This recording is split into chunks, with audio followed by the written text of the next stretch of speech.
Ito na guys, i-activate na yung aking motor na gagamitin. Yan ang kanyang unang inom. Ayan guys, di pa nagagamit, nakalock pa oh. Di pa umaandar yan. Fresh na fresh, parang yung rider. Unang brake. Unang start.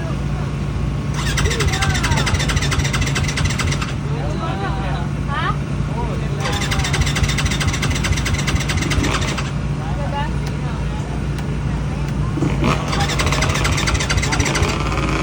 Sabay, ayaw sa akin. Ayaw. Yun? Ay, hindi kayo nag-start. Yan.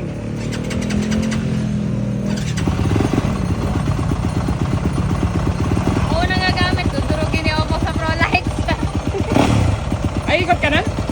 Oo, after 4 months, 3 months.